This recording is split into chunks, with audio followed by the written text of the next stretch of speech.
I'm Martin and welcome to another great edition of MP Astro.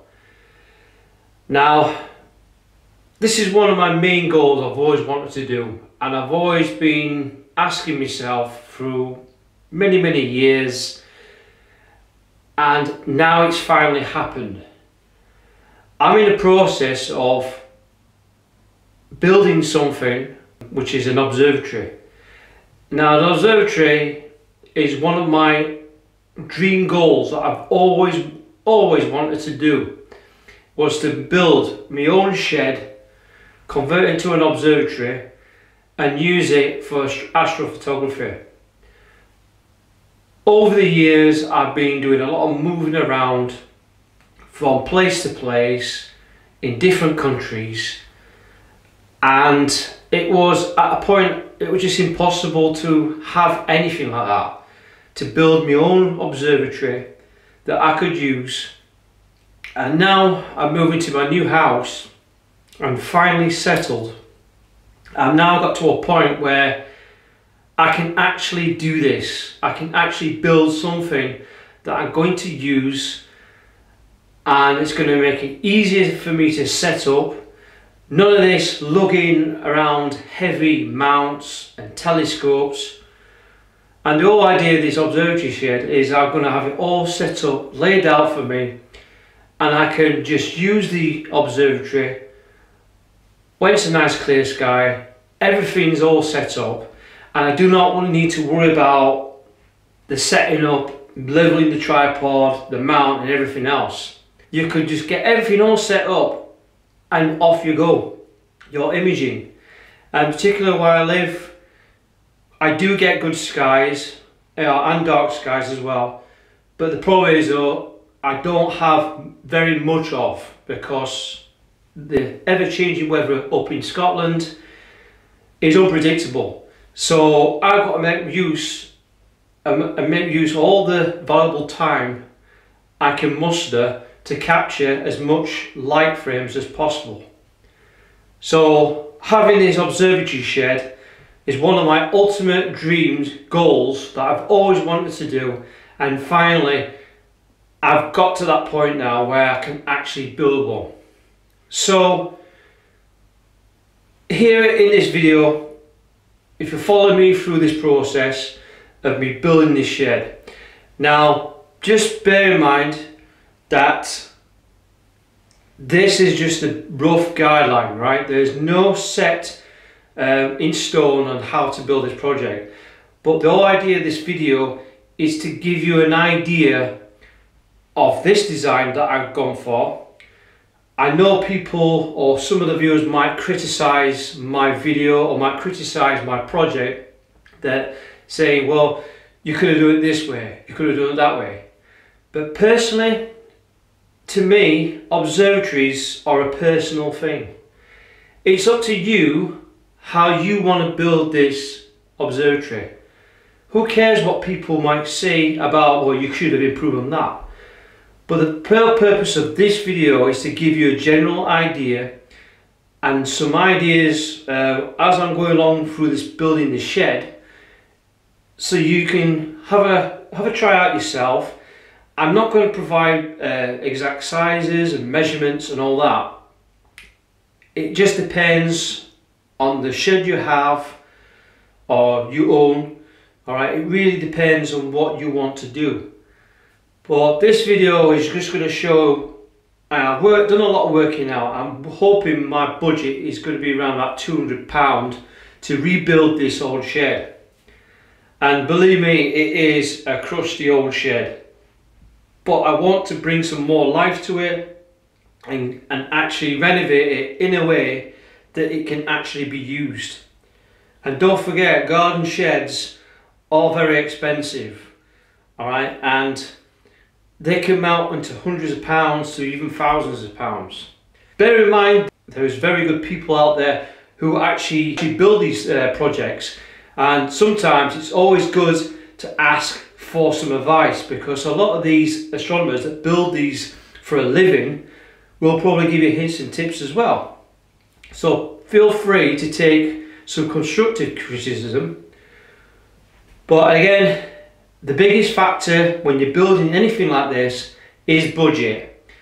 So I've done all my working out and I've worked it out. I want to build this shed within £200 at the most, if I can. As I progress through the shed, alright, I'll take you through my little journey through the project to hopefully give you guys and girls some idea. So if you want to build this type of shed I'm doing, feel free to use this video. And again, if you like this video, hit a like at the bottom. And again, if you're not subscribed onto my channel, please subscribe onto my channel and hit the bell. Hitting the bell and the notifications will get you notified for any videos I push out later on. So if you want to follow me through this journey, keep watching and let's do this.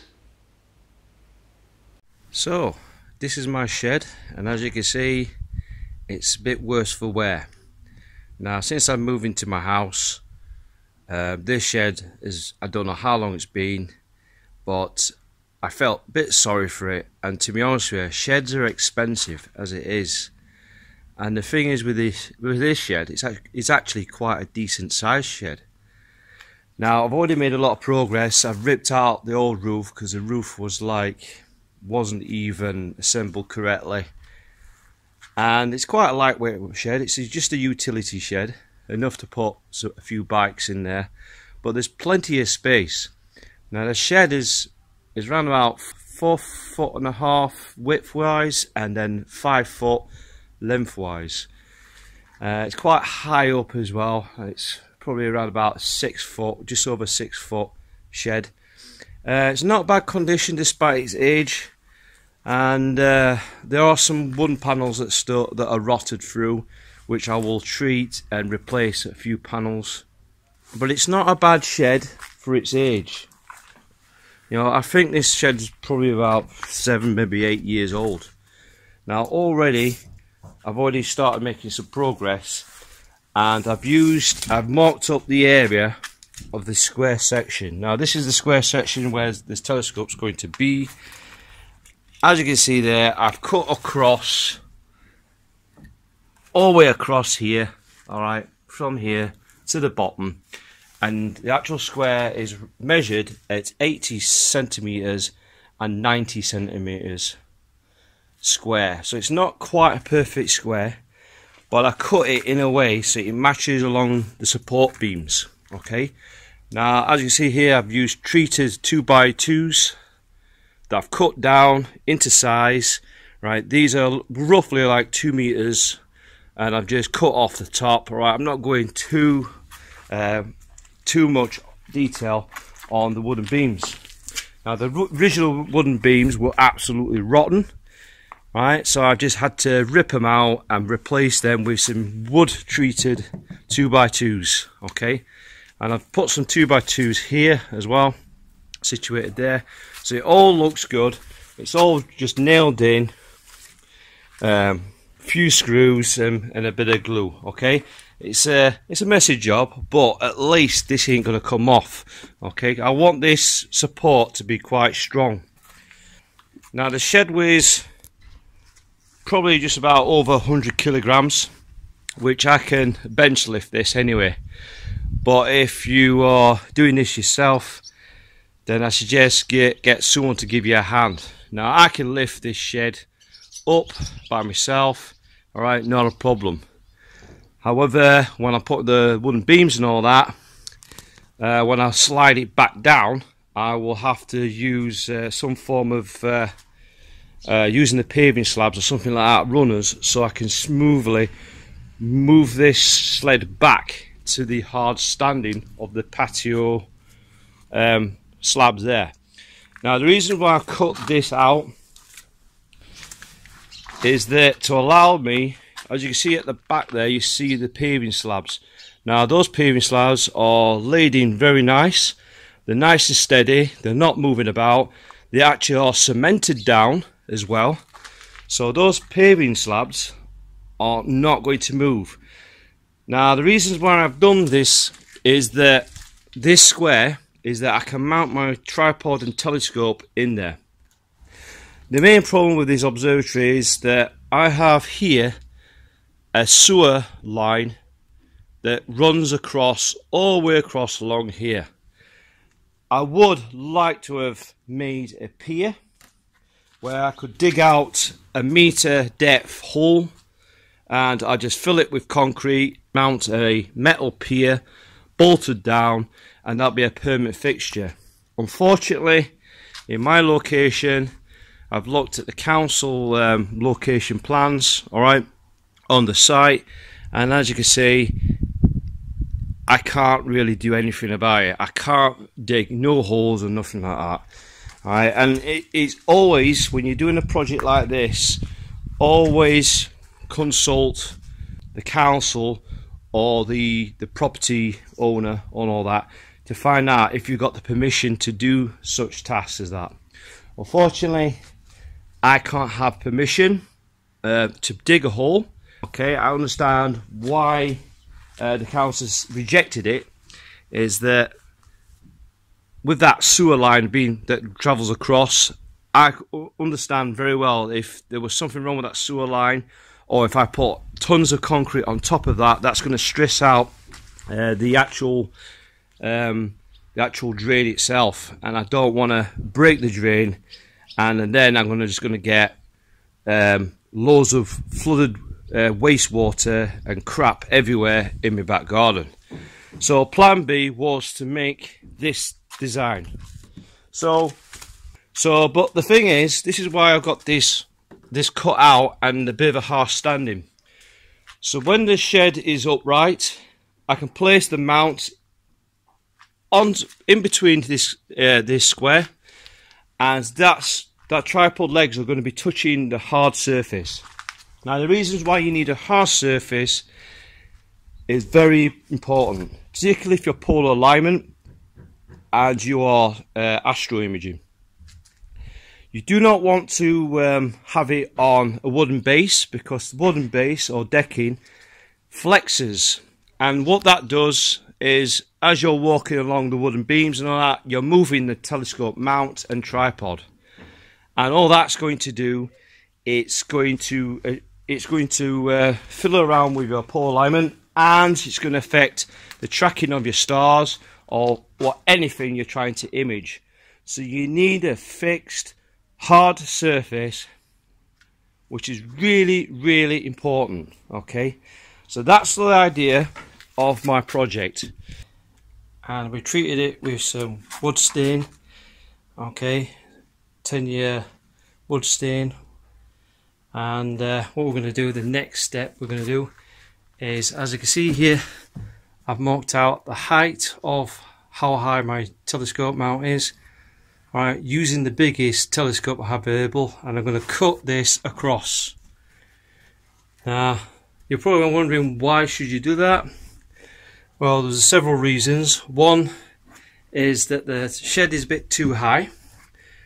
If I can lower the shed a little bit more, I'll get much more of the sky, but if it was quite high up, I won't get much of a sky. So that's the other reason why I'm cutting that off. The second reason is I'm making it into a flat roof.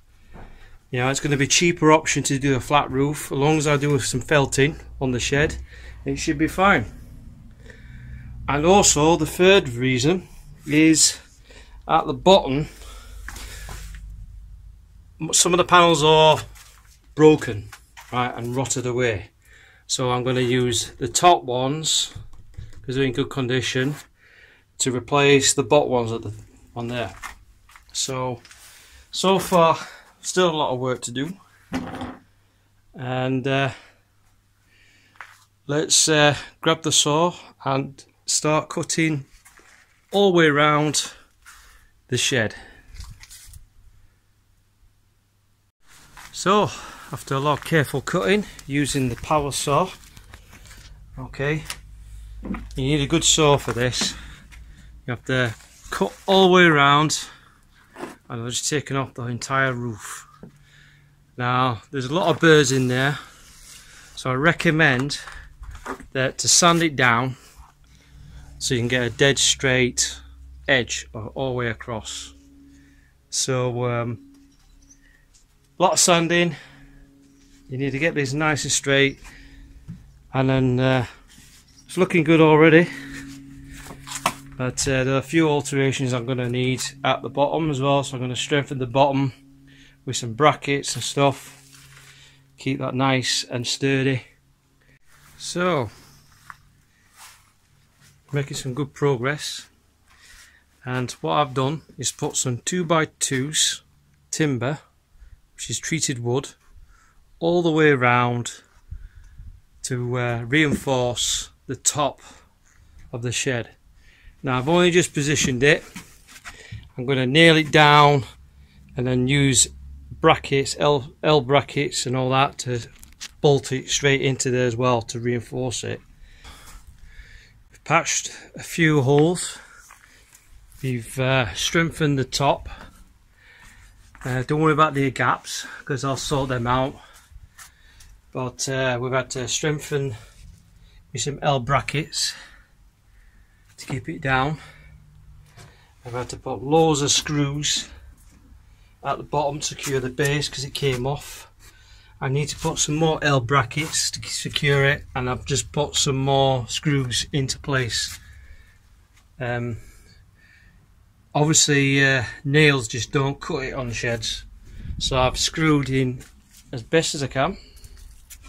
Repair a few holes. I will cut these pieces off,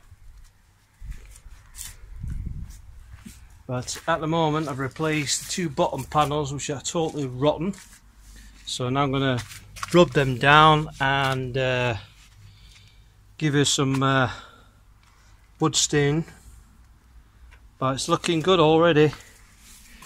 As you can see, these panels are absolutely deteriorated.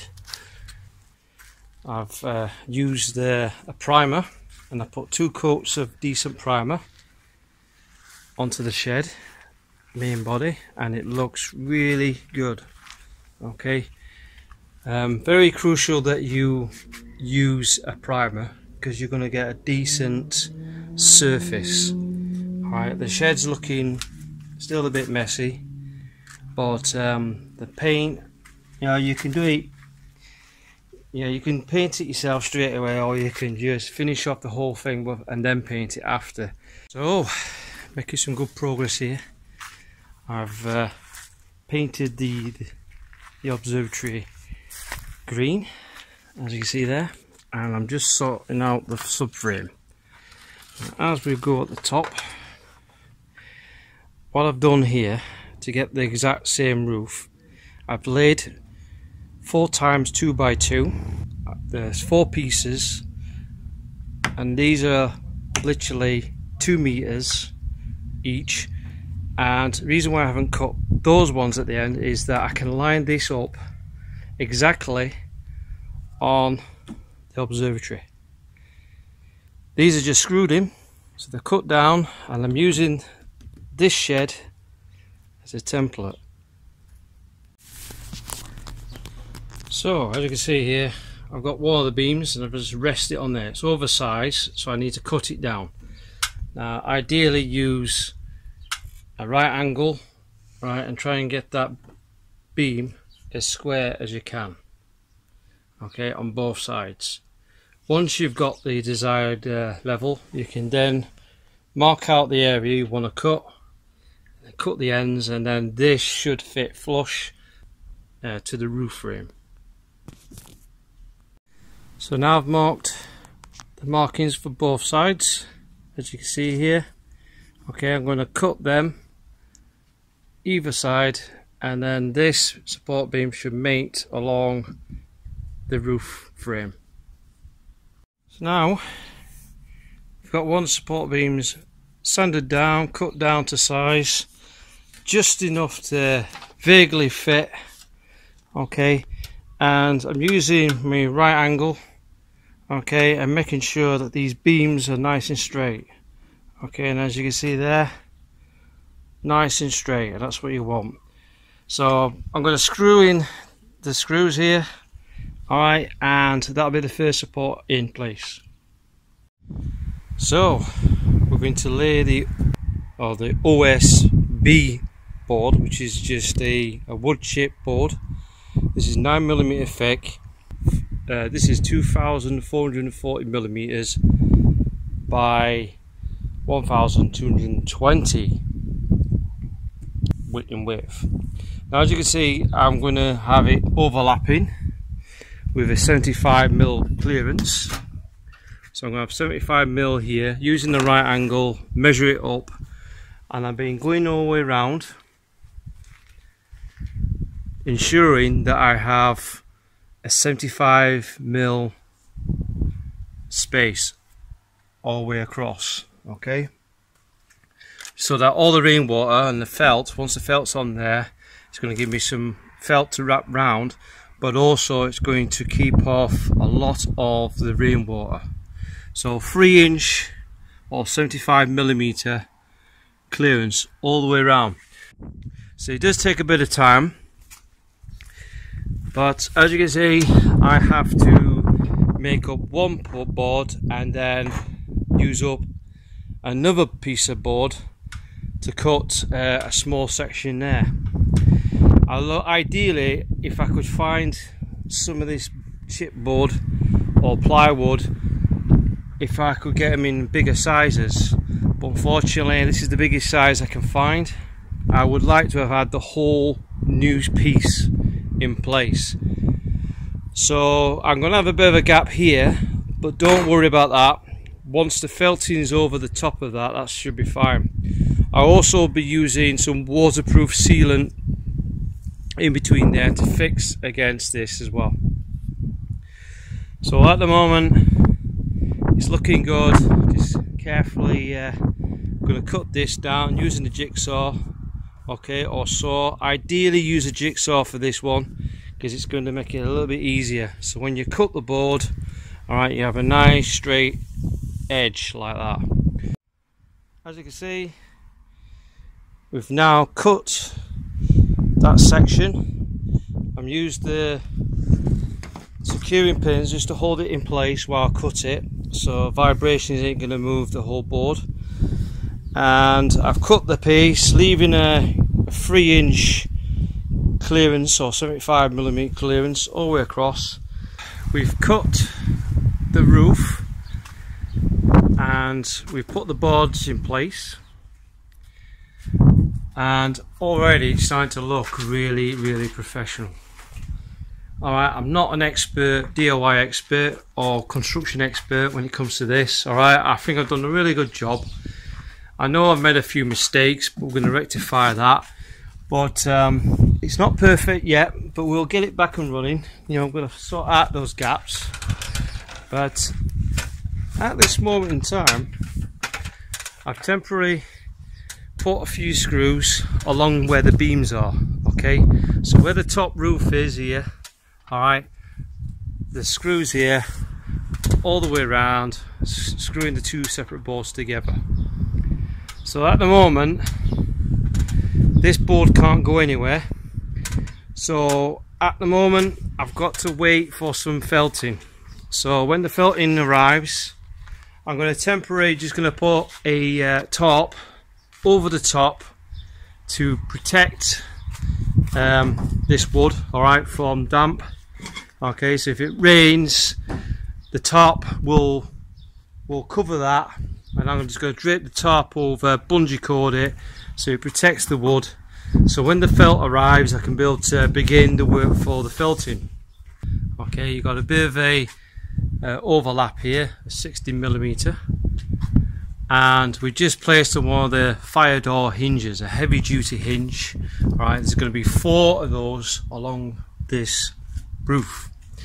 Now this is what I want to show you. Now this tip, right, if you've got a problem like I've got, where I've got my house just totally blocks the southern part of the sky, alright, I want the observatory door to open to a certain angle. Okay, one, I want it to just block out all the light pollution behind me, and secondly is, you know, it gives me a bit of privacy what I can do. Alright, the thing is, I just like to share this tip. Now what I've got here is a little jig I've just made. Right, this is the same material that I use on the roof, and I just measured up a piece of wood to simulate the actual board itself. Now this is 9mm board. This is slightly thicker, alright, but it's slightly thicker because this will imitate the felting as well. So you'll have felting on top of that, and the felting will wrap round. Now I placed the actual fire door hinge there, okay, and where this is going to sit situated is as it's on the upright position like that, okay, as you can see there. So it's like that. When I'm opening it, you can see how, if I put it together, okay, you'll see that it stops about here. So obviously I don't want to go too past it because then I have a lot of weight resting on these panels. Alright, so as it's tilting down, I'm getting more than 135 degrees. In fact, I'm probably getting about 150, maybe 160 degrees, okay? It's not quite 180 degrees like you know, which I wish I had, but because I've got the house blocking, alright, this is more than ample. And again, this will tilt over and it'll go to that angle, okay, maximum angle. Alright, so you can just see there, that's the sort of angle I'm at, okay. So I don't want it totally 90 degrees, because if you have it about here, then you're going to get problems with the wind blowing the actual door. So I want to go past that point, and that's a perfect angle, okay. So as you can see here, my house is blocking that part of the sky, alright, so it doesn't really matter. But again, it just depends on your project, and you know, if you're fortunate to have all the skies, you have to, if you're going to have a bigger opening, you have to reduce this overlap, okay. So you'll have to reduce it to give you more of an opening. But I thought to share this idea, make yourself a little jig like that, okay. This is a perfect jig for this setup, and I know how much of the angle I want. So as we can see now, nicely painted green. I've just cut out the new doors, alright. These are the original doors. I've just basically cut them down to shape, and they're looking okay at the moment. I've run out of paint, so I can't refurbish them as much.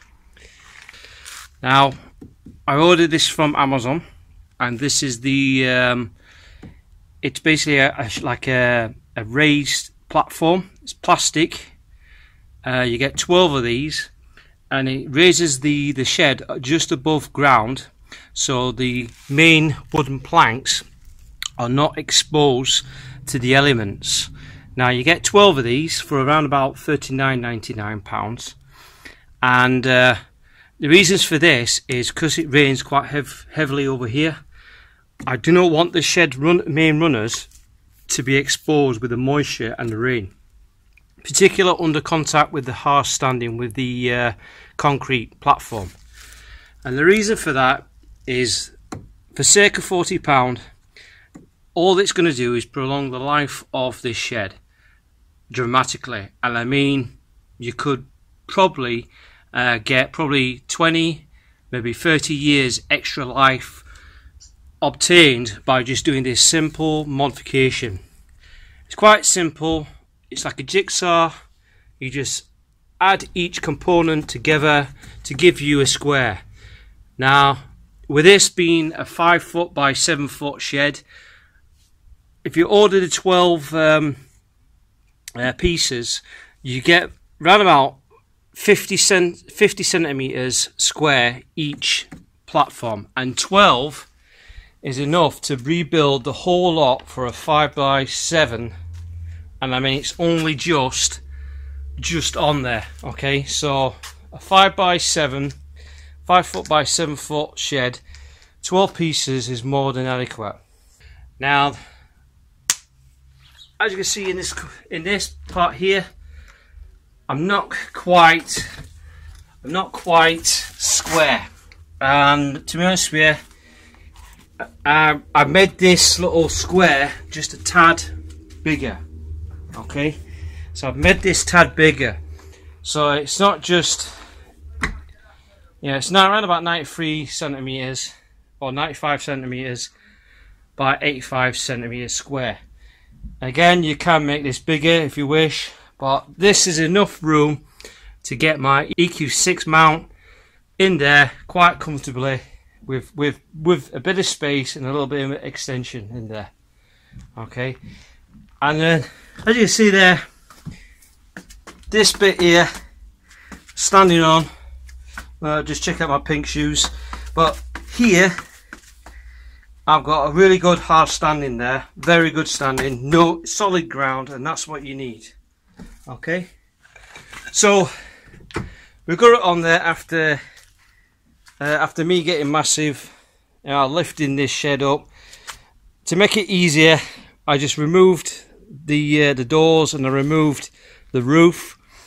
Alright, and I've just basically pushed this shed across bit by bit. Alright, and surprisingly, as soon as it gets onto here, it's actually quite easy to push the entire shed. Here it is. We're now at the most nerve-wracking end now. Now, as you can see, we're going to put the roof frame on. I've taken off the boards, okay, the OSB boards, and what I've done is I've secured some step ladders and some planks from the last roof that I've cut off, and I've placed it over the top just enough so that I can line up my frame. Now, if you haven't got all that, please get someone or a few people to give you a hand on this part.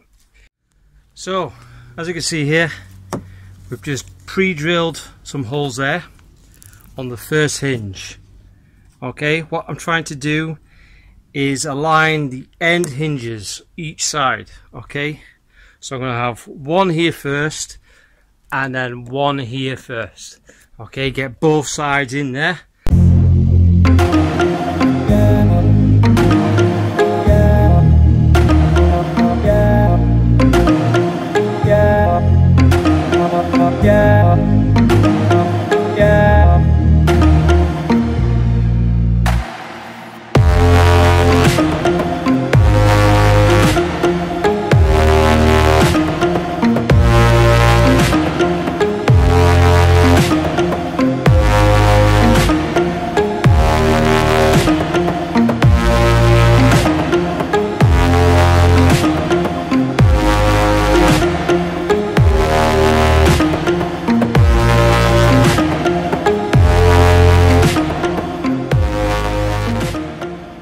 So I've got the hinges in, and as soon as you line up the first and the fourth one at the end, the middle ones become really easy.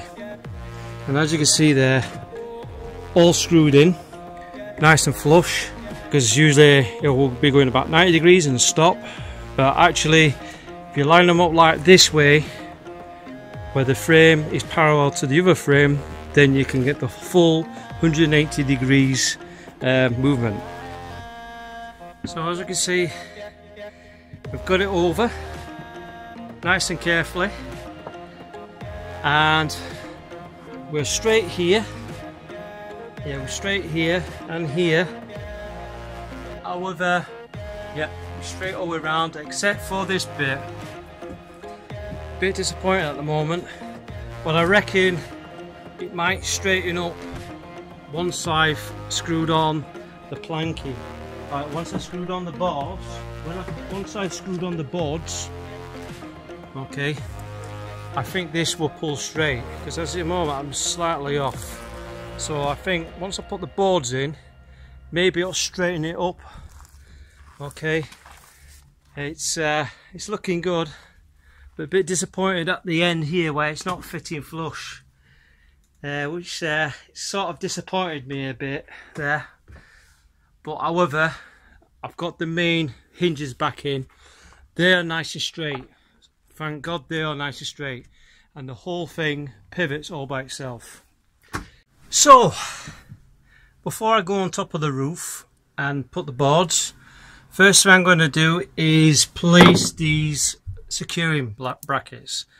Now these are like clamps that I've ordered online, and I'm putting these on just to add a bit more security so the frame doesn't rupture or fracture, just gives it, or doesn't slide off. Okay, these are going to ensure that they'll clamp the frame back on nice and straight. And these are optional, you don't have to fit these, but I think because of the wind and for theft use, I'm installing these, and I'm going to install 4 of them at the moment, and I may install more. And what these do is they clamp the roof onto the frame, right, and it stops any strong wind or anyone trying to break in. Okay, and these will secure the entire system down. These are optional, alright. So I'm going to adjust the clamp. You've got the hook on there, and you can adjust the tension, screw it down. Once you've got that, you can then just go clip it in like so. See, that's too much, so you can just readjust it like so, clip it again, and there we go, that's clamped in. Okay, so that's how it works. I'm going to do the same for the rest of the ones, and then should be good to go.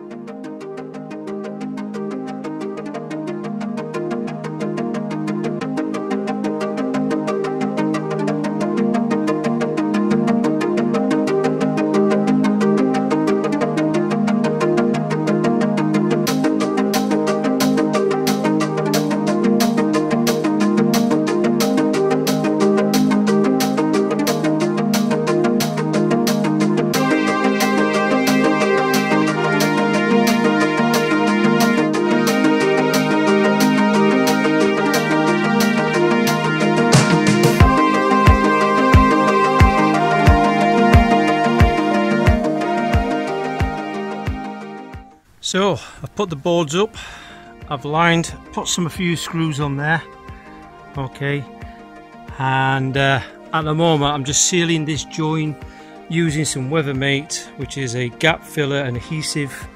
This will waterproof the joint between the two sections. I highly recommend that you do that. And then when we go over there, we've sealed it, and we're going to screw the rest of the screws in there. And it will also, we're going to put the felting over the top to give it a bit more waterproofing. So we're going to fix the remaining screws, and it's looking good already. I've used the weather sealant between the gaps. I'm just marking out more holes to drill in more screws to secure the top. Point to note, I've also weather shielded all the way across where the gaps are to form a nice watertight seal. After a few months of struggle trying to recover from my injuries, during that time I was unable to do anything at all, and all thanks for some of my neighbours, some of the workmen that are around my area have helped me out to get back on my feet, and they helped finish off my shed, which is very nice of them. There are some very kind people out there, and as you can see, it's looking very professional. It's all painted up and wood stained from the inside. If you're curious what this sign is, okay, you can get that from Signomatic. Alright, my wife Claudia, she got me that, alright, as a little present, you know, recovery present. and the links below if you want to order that. That's an aluminium sign, very professional, printed by Signomatic. So if you're interested in having a little sign for yourself, it looks really good. Alright, just go and check out the link below, and you can order one of these and design a sign yourself. Now, as the workmen have finished up the felting for me, okay, past few months this has not leaked at all, right? This is really good felt, alright. That 1.52mm thick felt has done the job, right, and I've had no serious issues. We're going to take a closer look inside. I've got our EQ6 mount, okay, in place, and as you can see, the design here is that I've got them on Rother Valley Optics vibration pads, so the mount tripod legs are off the floor. It's all sealed and waterproofed. Alright, I put rubber seal so water can't seep underneath. Alright, and the mount tripod legs are off the floor as well. The good thing about this design is that I can use the mount, I can change the mount if I want or whatever. Alright, and it's not in a fixed position, okay. And this setup, you're not going to move it. Seriously, you cannot move this shed because this shed is now heavy. Now, some of the modifications I had to do for this tilt roof to work. Now, as you can see, I've had to reinforce this part, okay, with some more wood, and I've reinforced another plank here across here as well. Alright, so I've reinforced this with some wood, so it's not just a single frame here, you've now got a double frame here, okay, and I've just basically glued it, nailed it, screwed it, and then put some brackets as well to just reinforce each of those corners. Again, they've been bracketed all the way across as well to provide extra security. So that's reinforced this part here because a lot of the weight is resting at the back. So this is the reason why I had to do this. All right, I wanted this a lot more secure, but now this is strong, really strong, and it's not going to budge. Okay, so again, good investment is those hinges. You know, you need heavy duty hinges for this project. You've got to have good hinges, and again, the links are below for them. Also, notice I have provided some seal. This will provide the airtight seal away from weathering and keeps all the spiders out at bay. Alright, now this has been about a good 2 months. Alright, I've had the workmen put the seal on for me again because I couldn't do it because of my hands and my injuries, so they've put the seal on for me as well, which is really nice. Again, I provide the links for description for the seal. Now, this is the bit that's really important. Now, here I have like a stainless steel chain, Jubilee brackets, tensioners, alright, and it runs all the way across here. I had to work out using Pythagoras Theorem to work out the exact length I need to get that certain angle. So it's definitely a lot more. It's more than a meter and a bit anyway, but I'll show you how to calculate, and it really is quite easy, but you've got to make sure you get the exact amount of length you need. Okay, as you can see, when it's all locked down, it's all nicely secured. Okay, the pole is stowed away. Okay, it's clear from the mount. If I'm putting a telescope like my 8-inch Newtonian, alright, I have to tilt the mount to about 90 degrees left or right, just enough so there's enough space clear from that. At the moment there's enough gap to allow me to do that. But again, that's the other disadvantage. It's not high enough for me because I'm literally about 5'11", and this is probably around about 5'5". Okay, so there's not a lot of headroom. But once the roof is up, alright, not a problem. So again, it's all clipped in. This is where the chains are stored away like that. Okay, they're naturally like that. Alright, so when I lift it out, these will just extend out, not a problem. Again, to work out the amount of length of chain you need, alright, you measure across how much you want, okay?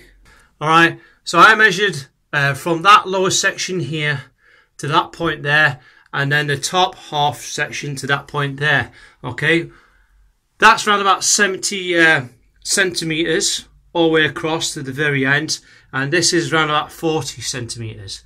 So that's 70 and this is 40 centimetres, and I basically worked out the length of chain on that, and I'll show you the calculation to do that. Again, you do not have to do this design in particular. Alright, you may want to do something else, but this is my design, and to be honest with you, it works really well. It's quite simple. I didn't really want to trust the nylon rope method. I know some people use nylon rope to support the roof, but I want something heavy duty, lasts a long time, plus doesn't rust as well, alright, or deteriorate with age. I wanted something strong, durable, but also safe as well. So this is the calculation I use to measure exact amount of chain length or rope length you need to secure the observatory roof. Just done some basic maths, right? I'm using the Pythagoras Theorem, and this will determine how much length of chain I need. Now, this is only basic stuff. I'm not a maths expert, right, by all means. Now, as you can see here, where we've measured, now imagine this triangle as the base of the roof, right? So you've got the roof frame, and then you've got this part is the lid, okay? And you can imagine it pivots like so, okay? So here you have at the B is the adjacent side, and then at A is the opposite side. C is the hypotenuse side. Now that is the bit, is the length of chain that we need to calculate, okay? Now this only calculates up to 90 degrees of a triangle, alright? So, and it's easy maths using the Pythagoras Theorem, alright? It's so simple to do, and the equation is just simply a2 squared plus b2 squared equals c2 squared. So you're working out the opposite and the adjacent to work out the length of the hypotenuse, alright? And that's your formula to work that out, and it's so simple, alright? So can imagine like we did, we measure across the roof frame. So this is the roof frame at the main body, which is B, and we want it to be along as 50 centimeters, okay? So 50 centimeters, alright, is what we measured on B, okay? So that's at the base of that, of the roof frame, okay? This is the top lid, so adjacent, we need to find, we measured the adjacent, and we want something on lines with 70 we measured across, so 70 centimeters. So that gives us that equation there. You can use a calculator, alright? You need to work out 70 squared and 50 squared first before you can add those together, okay? So we work it out. I've already worked this out. So 70 squared, we'll using the calculator, and it'll be 4,900.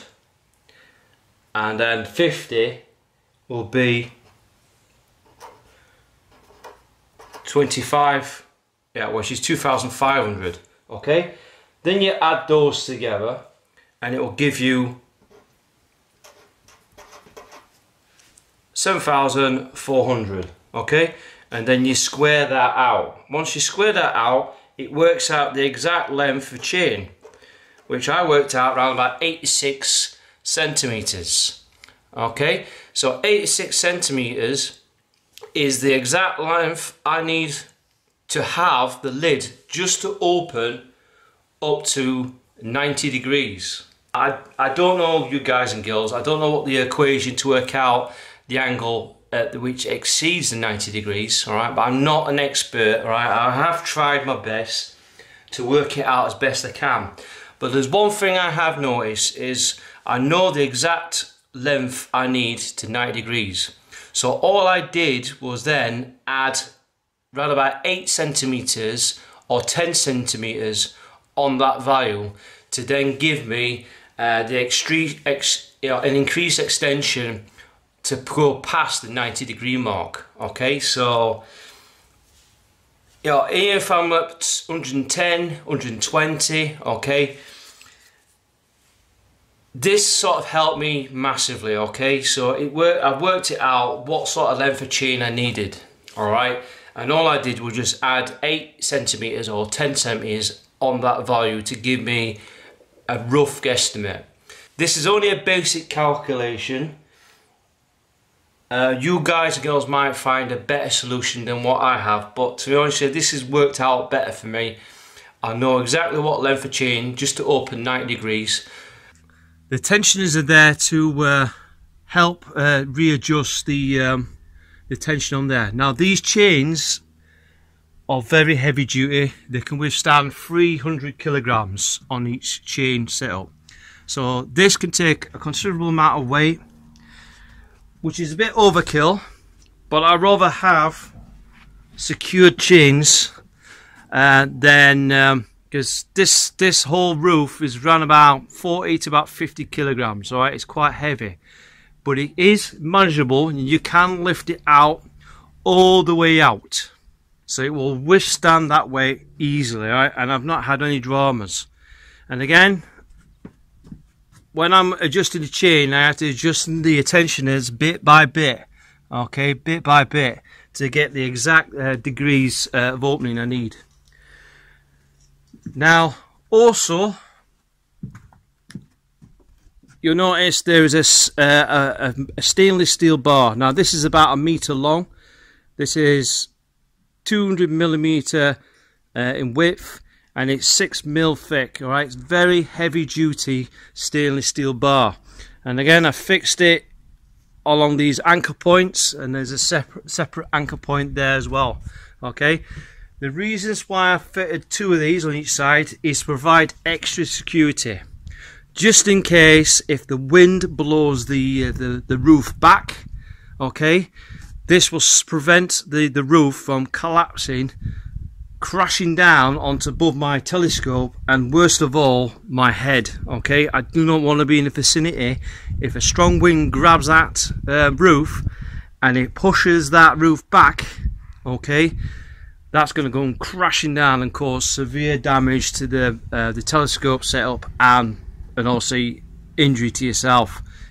But the thing is, the angle where it's at shouldn't really interfere as much with the wind. Okay, but as a safety thing, I've added the extra bar and bolts in there in place, and it's bolted in there and it's going nowhere. Okay, and I've done it on the same on the other side as well. Alright, it's just extra security. The roof is manageable. I can lift it with one hand, okay, and ideally, once my other hand is okay, I can start using both hands. Alright, it is manageable and you can lift this up quite easily. Okay, this part here is a cam pole, right? It's fixed onto like a multi-linkage at the top. Again, it can be interchanged from each side. Okay, now what this pole is as I'm lowering the roof, okay, when I get to about 90 degrees, alright, I grab this handle, alright, and I lower the actual roof steadily, alright, because I don't want this crashing down and then causing more damage and all that. So this is an extra security. Alright, this cam pole's made out of aluminium, alright, and I've just fixed it onto like a multi-linkage. Again, the part I've ordered online. All right, descriptions are below. And I basically drilled it, and that linkage there is very strong. That's very capable of holding around about 360 kilograms. That's a lot of weight. But that is very strong. It's a multi-swivel. It is actually designed for hanging up anything really. Anything that's quite heavy, that can resist that. And the thing is, it's multi-linkage. I can quick release it if I don't want the pole there in the way. But again, it's there, it's fixed, and all I have to do is, like, once I've unlocked these bars, all right, I can then pull this bar, pull it towards me, and then the roof will then I'm able to grab hold of the roof and then pull it down in a controlled manner that way as well. So it adds a little bit more safety, but also when I'm opening the shed, it's not going to come crashing down. Okay, ideally I wish to have if I put some suspension shock absorbers, you know, these air shocks, but the thing is, I can't get any air shocks of that size, to be honest with you. They are quite hard to find, and plus trying to work out the angle of where those air shocks are going to be mounted is also a bit difficult. But to be honest with you, at the time being, it's enough for now. Alright, it's a lot more secure, it's a lot safe now. Alright, and I can lower this down.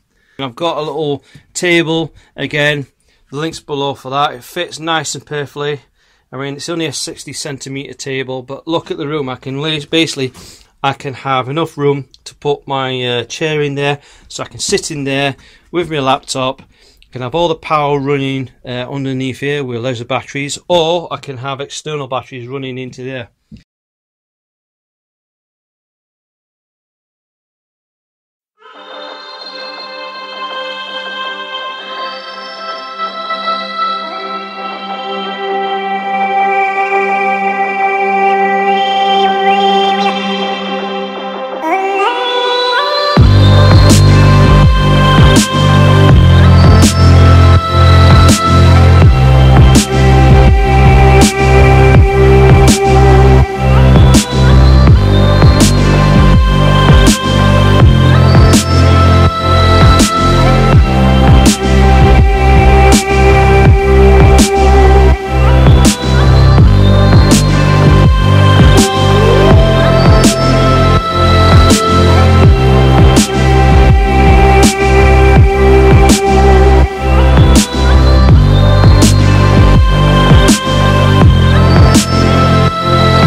So guys and girls, what do you reckon to my project?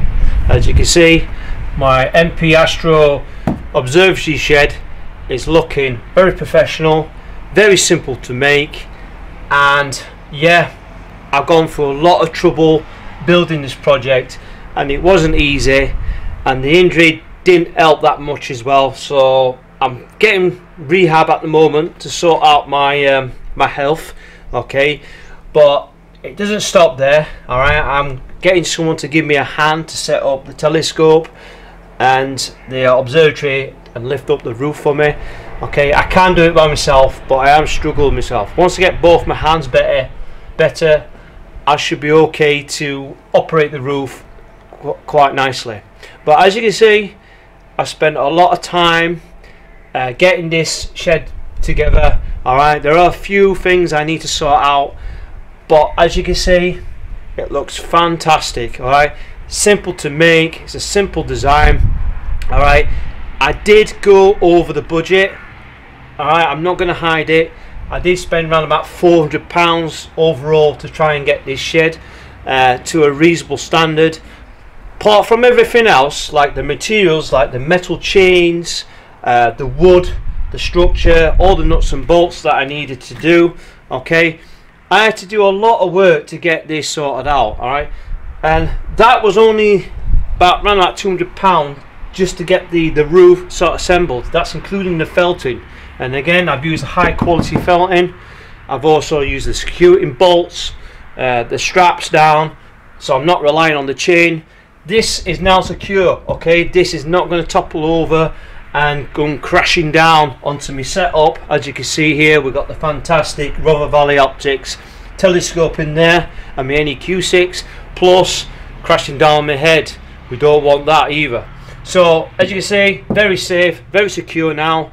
Okay, I can now reliably set up, get my setup super fast and polo aligned. All I do is turn on the power on the mount and turn on the computer and off on my way, imaging, and start enjoying the night sky.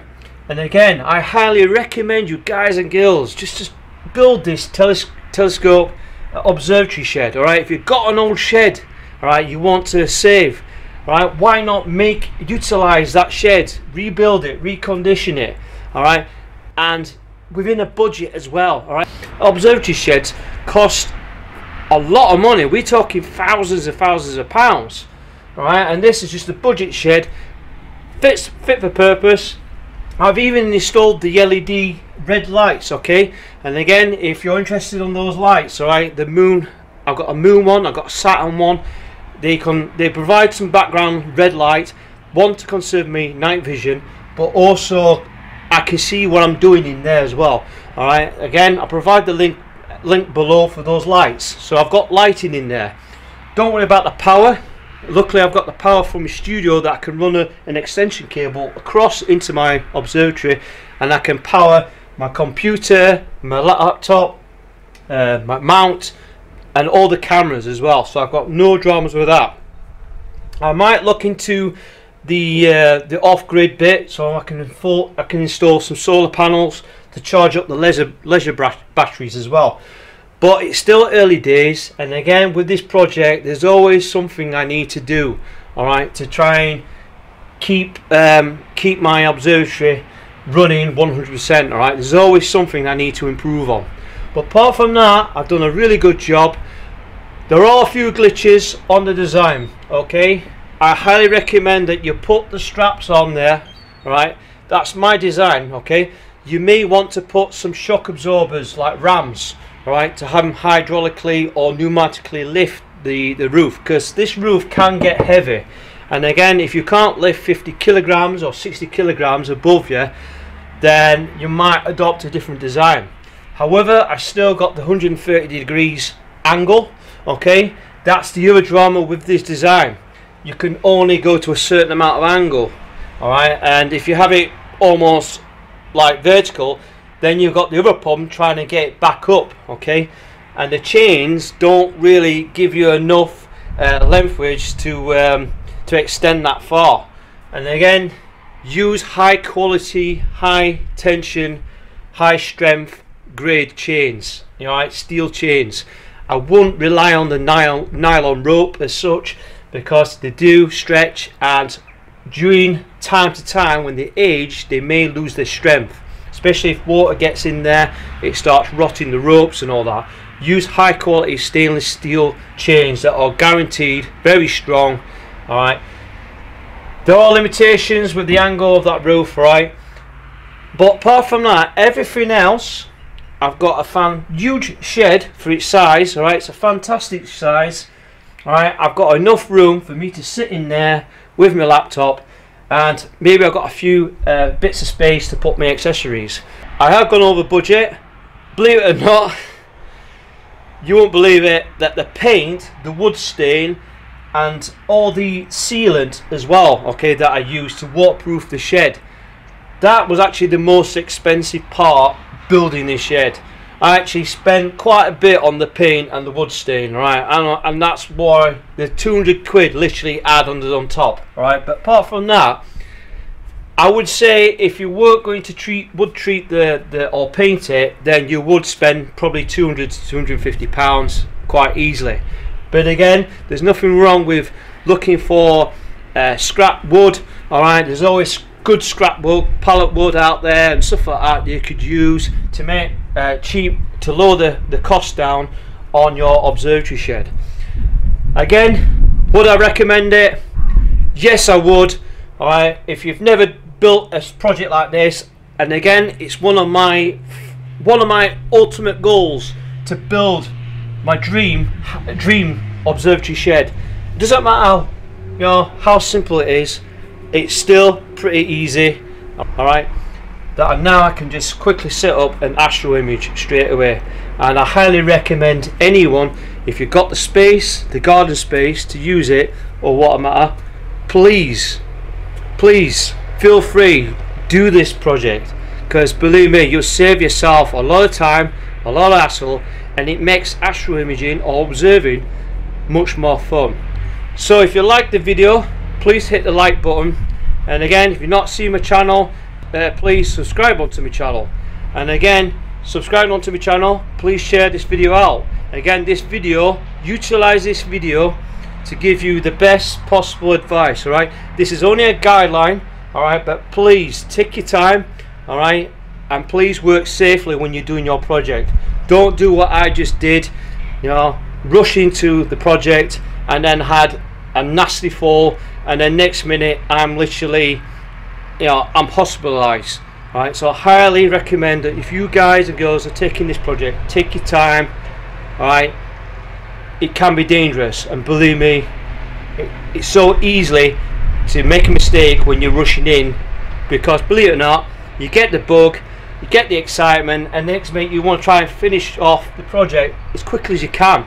Alright, and you don't want to do that.